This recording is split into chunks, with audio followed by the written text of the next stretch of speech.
Welcome to ThinkTech on OC16, Hawaii's weekly newscast on things that matter to tech and to Hawaii. I'm Jay Fidell. And I'm Duke Oishi. In our show tonight, we'll review what happened to the energy bills in the 2011 legislative session. Remember, this is a session distracted by the need to balance the budget, so some of those bills are casualties. Stay tuned for what happened. We talked with a number of energy policy experts, namely Robbie, Executive Vice President of HECO, Denny Coffman, Chair of the Energy and Environmental Protection Committee in the State House of Representatives, Mark Duda, a Principal of Distributed Energy Partners and President of the Hawaii Solar Energy Association, Mike Gabbard, Chair of the Energy and Environment Committee in the Hawaii State Senate, Robbert Harris, Executive Director of the Sierra Club, Darren Kimura, CEO of Sopogy, Kelly King, Vice President of Pacific Biodiesel, and Jeff Mikulina, Executive Director of Blue Planet Foundation. We wanted to get their take on what happened. That's quite an all-star cast. First, we asked them about the barrel tax bill, which would have allocated more of the tax per barrel of oil to support energy projects. The barrel tax was passed last year. It was originally called the Food and Energy Security Act, and the intent was 50% of the funding would go towards food programs and 50% of the funding would go to energy programs. And it was disappointing to many of the advocates that last year approximately 40% of the $1.05 would go to the food and energy programs, and the remaining 60% would go towards the general budget. However, that was seen as a political compromise to get the bill passed, and the hope was, we'd be able to come back and readdress the situation later. So this year was later, and a tremendous number of advocates came out and supported the concept of trying to shift more of the funding towards clean energy and food, and the bill moved. Unfortunately, the House leadership, I think, made a decision that they weren't going to let that bill go to conference committee. The administration wanted it, but it wasn't a top priority, so there wasn't a lot of push, although I was certainly interested in the bill. So let's levy this tax on imported oil and then use that money to fund our clean energy future. So that passed in 2010. Unfortunately, the balance, 60%, was going to the general fund, and that was sort of part of the politics to get it passed, unfortunately. And this year there was a move to take that 60% and use it for what it was originally dedicated for, which was clean energy and ag security.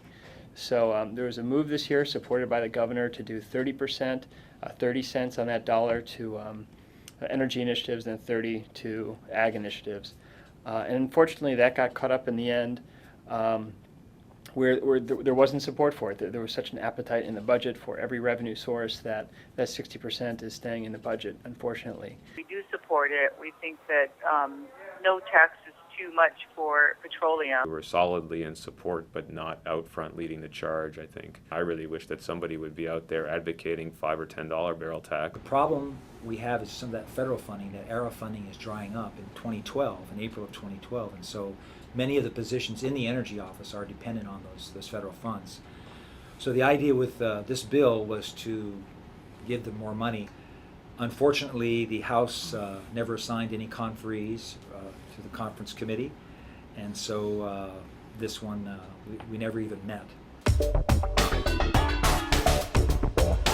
Then we asked them about the Undersea Cable bill, which was to have facilitated development and financing of the undersea power cable, which is to connect Lanai, Molokai, and Oahu.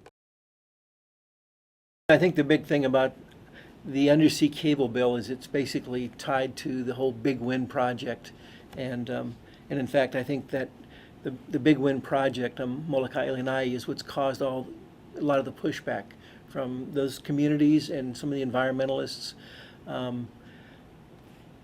I simply looked at it for what it really is, and that's just a regulatory process. Senator Gabbard and I had worked all session with the main groups that were working in that bill. We got up to that Friday night, and it was one of the bills Senator Gabbard and I had a clean conference draft ready to vote on it, and we couldn't get the money committee's release. What this bill would have done is give some more comfort to the developers who are looking at doing these joint ventures for a very, very capital intensive project with a lot of risk. And that risk comes from a number of sources, And what the bill would have done is, provide a structure to manage that risk in a way that investors can feel comfortable about.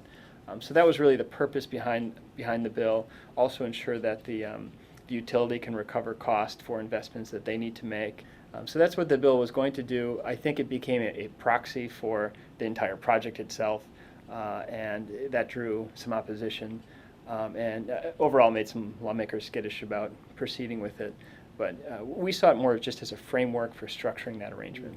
A lot of talk has been out there saying it's just for Molokai Lanai, but actually this particular bill would allow, it did not say what kind of renewable energy, it did not say from which island, but it would just allow that the PUC to get the process moving. Senator Baker and I, we worked together. She's the chair of the Commerce and Consumer Protection Committee. We worked together with all the stakeholders to work out some compromise language. And unfortunately, the bill died in conference. The rumors out there that we might be called back to go into special session. That might be one of the bills that we'll be discussing. It's not life or death to the project. In fact, through most of this, it's been contemplated it would be done on a straight regulatory basis. In fact, the earlier versions, this was going to be a state-owned cable.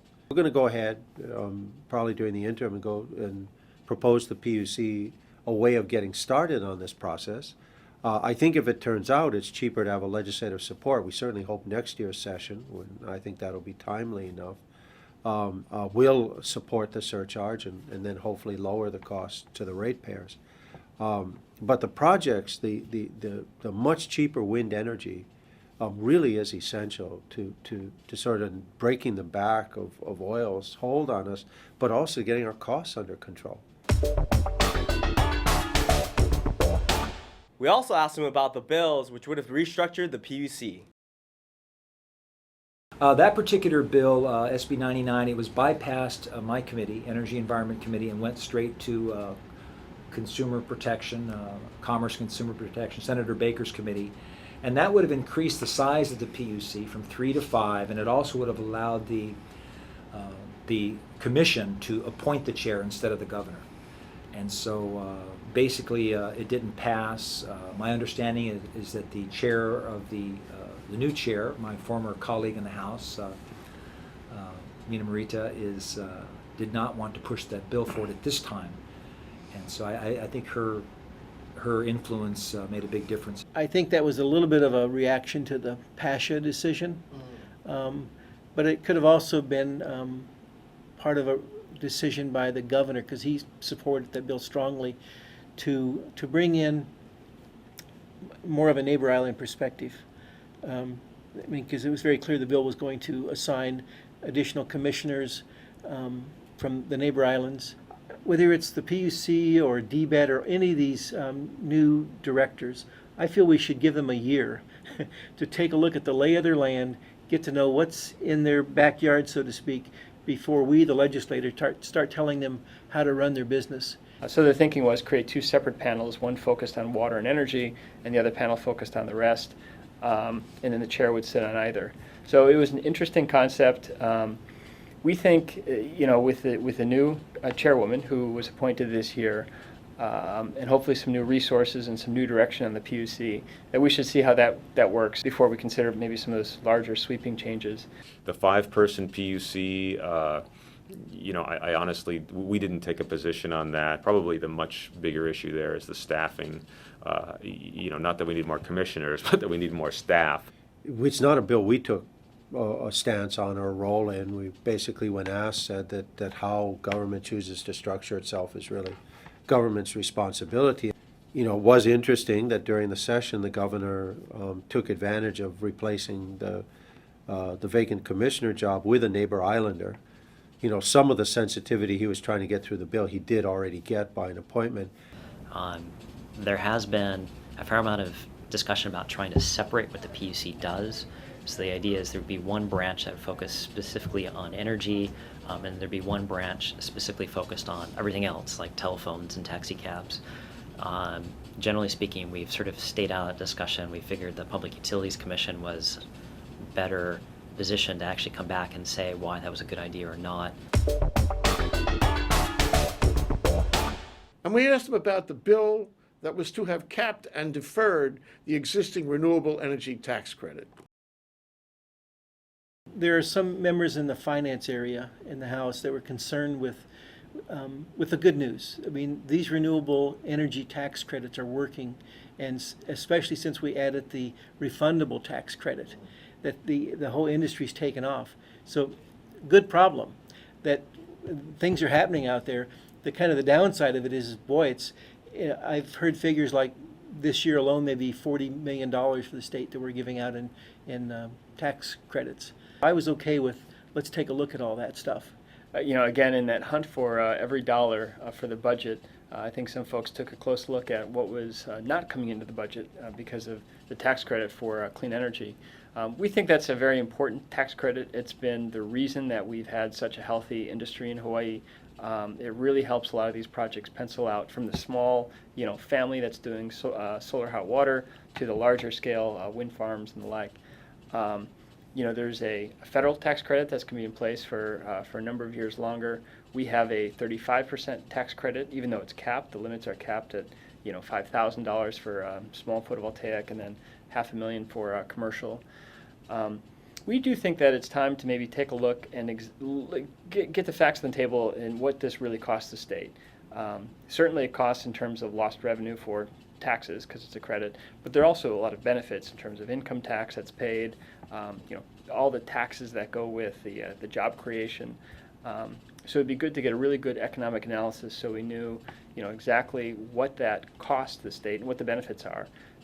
So anyway, it didn't get cut, and that's what we wanted. And we were pretty heavily engaged all the way through, trying to make sure that whatever new ideas came out, that we were there and able to respond to them and try to say, it's not that nothing can ever change, but a lot of these proposed changes, with the intention of apparently saving money, have the side effect of killing the industry. Well, I think, the question for the legislature was, like with a lot of the other tax credits, where did they want to make the reductions they needed to and gain more revenue? I think the solar industry in particular did a great job of bringing people out to say how important this was to Hawaii's adoption of solar and to moving us forward, especially on a home or business level.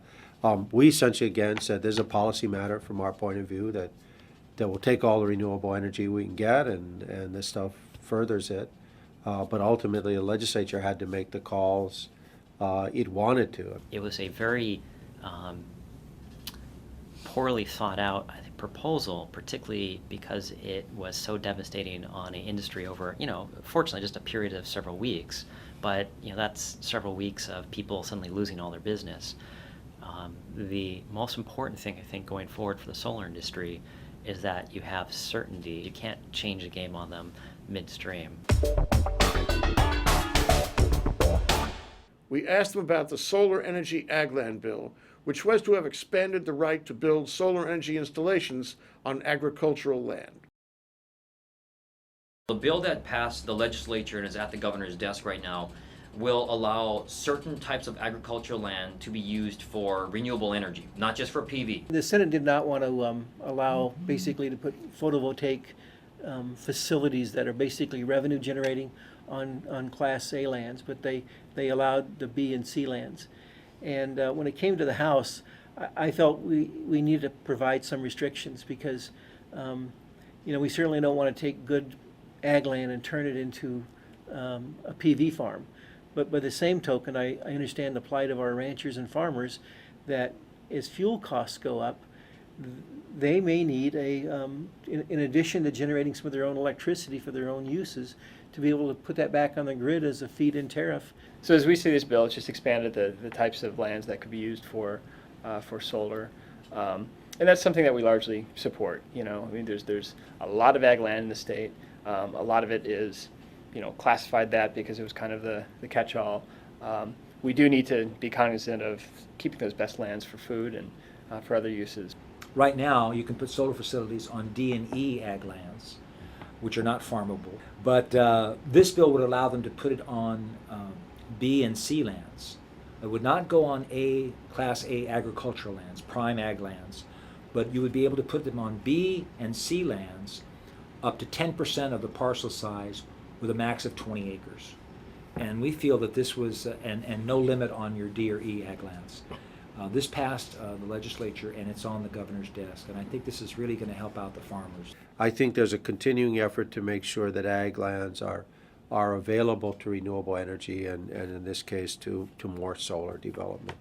One of the good things about solar is, from a land use impact, it's not a foreclosing option. I mean, you can have a solar array on your land and then come in and pick it up at some point, and essentially you have your land back. We oppose it just because we just don't believe the state knows enough. We're concerned that this is going to create too much competition for people that are growing food or doing other types of farming. I think we needed to have a better handle of what the impacts are going to be before we do something like this. We asked them about the on-bill financing bill, which was to have allowed consumers to pay for solar installations through their utility bills. We're talking to families who they've replaced their light bulbs, they've done some behavior change, they want to do the next step. But a lot of them don't have a few $1,000s laying around, or they might not have the credit, or they just don't want to navigate that mess of how do I get financing to do whatever. What if we made it really, really simple, where on the bill you're already paying every month, you have an option to buy an Energy Star refrigerator, or to do solar hot water, or to do photovoltaic, and in fact your next bill will be cheaper as you pay off that investment. The bill came over and it was kind of in my lap as to what to do with it. And I didn't like telling the PUC to do on-bill financing. As I went through the list of questions I had, and as I had discussed it with some representatives from the Blue Planet who were a strong supporter of the bill, I said, geez, how are you going to handle, the rental homes? What's going to handle with defaults? Who's going to do the financing? And so I felt if there's all these questions to be answered, isn't that what a study's for, or an investigation? What happened is a bill passed to require the PUC to investigate how that would work in Hawaii, and then gives them the authority to implement it if they think it's feasible.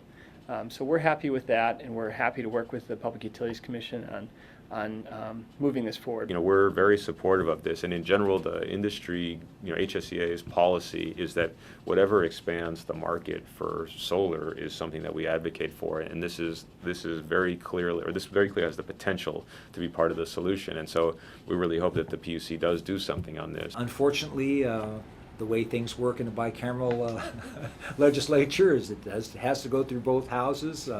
We did pass it through the Senate, but again, it got held up in the House. And what it's doing now, the bill that did pass and it's on the governor's desk, basically it directs the PUC to investigate on-bill financing program. From our point of view, even though I know a lot of people wanted it to happen this year, this is probably one of those instances where if you take a little bit of time to do it right, have the PUC look at it, figure out, assume, one, is this possible? And two, if it is possible, how do we do it? If you currently pay, I think the average right now is about $200 per month on your electrical bill. You install a PV and you're still paying $200, but you're now paying down a loan on the PV system, and eventually at some point you've paid it off and now you're getting electricity relatively cheap or free. So it's a great idea. This is not an exhaustive list. There were other energy bills too. We asked them what they thought of the session in general and the mood of the legislature this year as far as energy is concerned. Balancing the budget matters, but you know what? It's time for this legislature to think strategically, and they did. So it wasn't just about, diving for dollars in the end, which, we've seen in the past. I've seen firsthand on a number of occasions. In this case, people actually stood up and fought for the future of clean energy in Hawaii. While there weren't a lot of substantial bills that came out, I think, if nothing else, I think we've coalesced as a group. I get asked questions about, didn't you agree with the Senate? And that wasn't it at all. I mean, Mike Gabbard, myself, Carol Fukunaga, we were in agreement with our bills. It just gets down to most bills have a financial, fiscal implication and require the money committees, WHAM and FIN, as we call them, to release those bills. And typically, those get the bigger the bill, or in some cases the more controversial or whatever, they tend to wait until the 11th hour on Friday. And the problem we had this year is there was no 11th hour. Well, the session we thought was pretty disappointing, and there are a number of factors. I think number one, the budget crunch that occupied everyone's attention.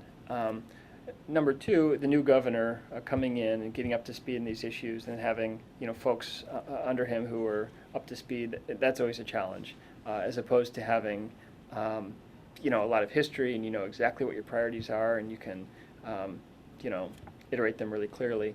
And I think the third factor was something we saw as beneficial, but it definitely put a wrinkle in the works, was the departure of a longtime energy advocate from the legislature to the PUC.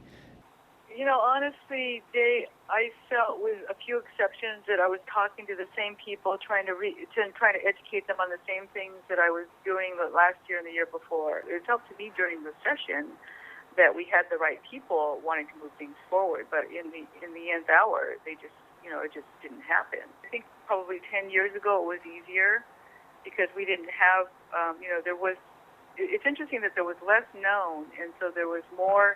It was easier to get the truth out. And now that there's so many sides to every story, it's harder to get the actual truth out there, because there's so many people coming in saying different things. Very disappointed that the biodiesel mandate ended up as yet another study. I would like to see more of a commitment to action next session. So for the solar in particular, we survived on the credit, and these other positive steps were taken. So that was great. For energy as a whole, it seemed like not all that much happened. You can't always get what you want, but I think in some cases we need to continue hearing from, and this is where your viewers come in, that we need to hear from people out there when these important energy bills come up. I thought that this session was doing some very good fine-tuning and probably doing some groundwork for future sessions. For a relatively small number of bills, I think some very important bridges were crossed, and that we will look back on it as a good session. Fortunately, we've had some good leaders in the past, like Mina Morita and Gary Hooser and others, that were vigorous advocates for clean energy. I think there are some people on the horizon that have the potential to kind of take those mantles up, but they haven't quite stepped up yet. And it's going to be important to keep urging them, keep encouraging them to make sure that they really sort of understand the importance of this. All in all, it wasn't a bad year for energy, despite the issues with the budget. Better put, it certainly could have been worse. And all things considered, the likelihood is that next year will be much better, at least for energy.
And now, here's our ThinkTech calendar of events going forward. This Thursday, May 26th, ThinkTech, the Hawaii Venture Capital Association, Pacific New Media, will present our 2011 legislative review, taking stock on the events and results of the legislative session, including the energy bills and lots of others. Was the budget balanced or not? And now, here's Bill Spencer, president of the Hawaii Venture Capital Association, with this week's Spensation. Well, I think it's time for big ideas.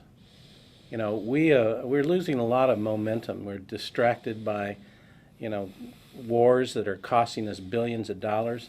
Just imagine what we could do if we spent that money on really big projects that address big problems. And we've got big problems globally. Food, energy, clean water, you name it. And these are things that we have to address in our lifetime. But we're distracted, and we're letting people stop these ideas because they're afraid of our projects with a big footprint. It's time to think big. It's time to act on these things. We can't let the opportunity pass us by. Well, we're trying to, make them more aware of the importance of big projects in the Hawaii Venture Capital Association ThinkTech program on June 23rd next month at the Plaza Club. This will be a luncheon panel program involving but the big projects facing Hawaii right now and trying to figure out why they're not getting done, not only to get the project done, but to find out that we can do it. And these are big projects. They're state-level projects, but they're big for Hawaii. We actually had a super ferry at one time. That was a huge project for Hawaii, but we lost it. We let it get shut down, and now we're facing several big projects that may never get off the ground. Yeah, we got to figure out exactly how the process is working and how it can work better so we can get through the tunnel. So check out our June 23rd program, HVCA ThinkTech. I know you'll enjoy it. A great opportunity to hear about the big projects and what's holding them up. We'll be right back to wrap up this week's edition of ThinkTech, but first we want to thank our underwriters. Thanks to the Scheidler Family Foundation. Jay Scheidler, through the Scheidler Family Foundation, supports a number of educational, cultural, and charitable organizations, including ThinkTech. Hawaiian Electric Company, HECO and its affiliates Miko on Maui, and HELCO on the Big Island are deeply committed to the communities they serve. Galen Ho. Galen Ho is a senior executive of BAE Systems, a global defense, security, and aerospace company which has a large presence in and commitment to Hawaii. Oceanit, a local tech company, is one of Hawaii's largest and most diversified science and engineering companies. Don't forget ThinkTech. We're funded by gifts and grants from people like you. Please help us out by making a contribution on thinktechhawaii.com. It'll help us with this program and with all the other things we do to raise public awareness about tech, energy, diversification, and globalism in Hawaii. Thank you so much. Okay, Duke. That wraps up this week's edition of ThinkTech. Remember, you can watch ThinkTech on OC16 several times every week. Can't get enough of it, just like Duke. For additional times, check out OC16.tv. For lots more ThinkTech videos and for underwriting and sponsorship opportunities on ThinkTech on OC16, visit thinktechhawaii.com. Be a sponsor and help us reach Hawaii. I'm Jay Fidell. Thanks for joining us on ThinkTech. And I'm Duke Oishi. Aloha, everyone.